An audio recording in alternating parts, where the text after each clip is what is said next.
said to my uncle, can I sing this? And he went, yeah, just don't tell your parents. So I did. I sang it loud and proud as a 9-year-old. And it wasn't just permission to swear.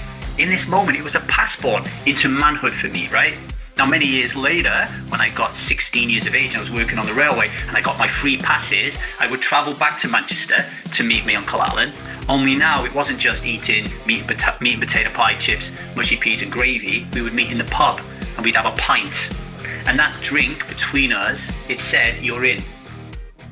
What makes a man? Is it strength? Is it swagger? Or is it shouting until your voice breaks at a football match? Or is it something much more subtle, like ordering a pint just to feel seen?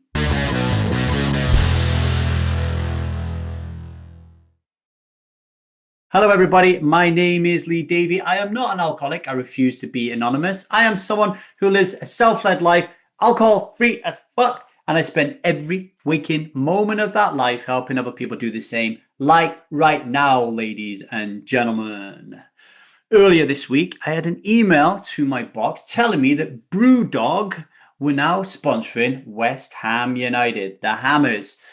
For most people, receiving something like that is just another marketing deal, right? But for me, the leader of Strive, it is a neon sign flashing, validation required. You see, football is in my heart. It's in my blood. I'm a Manchester United fan. So yeah, I've been through a lot of pain this season. But I remember being a young lad in Manchester. My dad, he never took me to a football match, but my Uncle Alan did. He was the one who got me into football. He was the one that got me into Manchester United, right? And he made me feel like I belonged.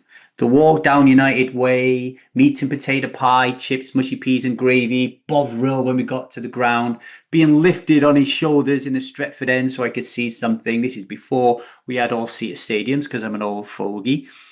I also remember the moment when I asked him if I could swear because we was in the crowd, Stretford End, and we were playing Southampton and everyone was shouting, Southampton, wank, wank, wank, Southampton, wank, wank, wank. And I said to my uncle, can I sing this? And he went, yeah, just don't tell your parents. So I did. I sang it loud and proud as a 9-year-old. And it wasn't just permission to swear. In this moment, it was a passport into manhood for me, right?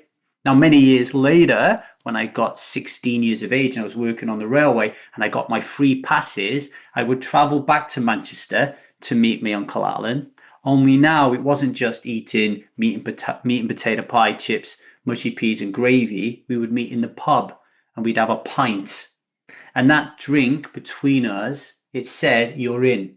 It said to me, I'm one of them. I'm an adult. I'm a grown-up. I'm a man, right? And that's the point. Football isn't just football. For boys especially, it is a socializing ritual. It is a rite of passage. It is a story of becoming. It's becoming a man, no longer a boy.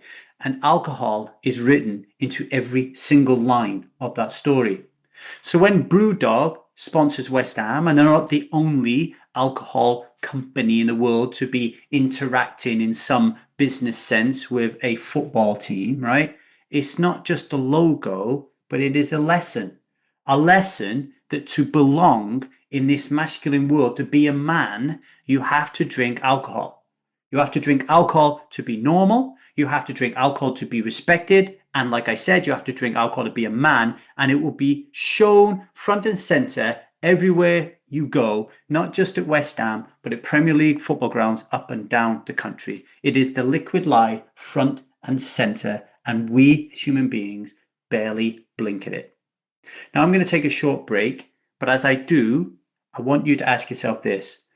Who did you want to be when you first started thinking about drinking? And was it about the taste or was it about being seen?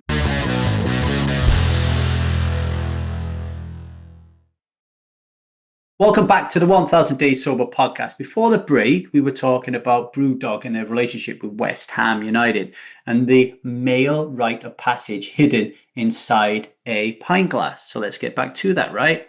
This is what the liquid light does. It wraps itself around identity, around culture, and in this case, around manhood. It sells you a fake crown and it calls it maturity. But here's what I've learned over 50 years of being on this planet.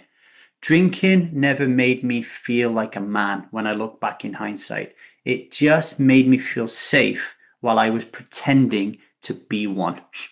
When your second wife asks you for a divorce when you're in your 40s because she's fed up of living with a boy, you realize that you never were a man because you was doing it all wrong.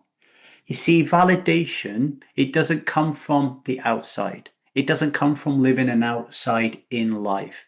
It doesn't come from chants. It doesn't come from cheers. It doesn't come from clinks of glasses. It comes from within, living an inside out life, right? And when you live a self-led life, alcohol free as fuck, you stop needing the world to give you permission to feel worthy. You stop handing your manhood over to the bottle. That's what Strive does. It helps you build real validation from the inside out. So the next time your kid or your nephew or some other young lad walks into a football stadium with you, think maybe they don't have to inherit the same old script. Maybe you can help them rewrite a new one.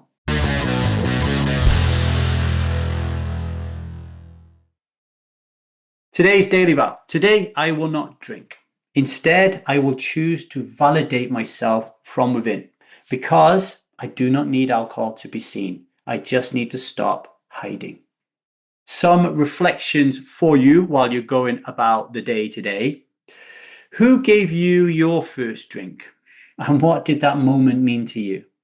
How does alcohol show up in the stories you tell about masculinity or belonging? And what part of you still believes you need alcohol to be one of the lads? And there will be a lot of you like that out there now. Share your answers with me on social media at LeeDavyCoaching, or just email me at strivemethod@gmail.com if you want to have a conversation about it, right? If this episode hit home, take a second to rate and review the show because it really helps more people escape the liquid lie. Subscribe so you never miss a tinkle of a show. And if you're ready to break this chain for good and stop living an outside in life, living an inside out life, and for all you men out there who are actually just boys in a man suit and you want to change that, right?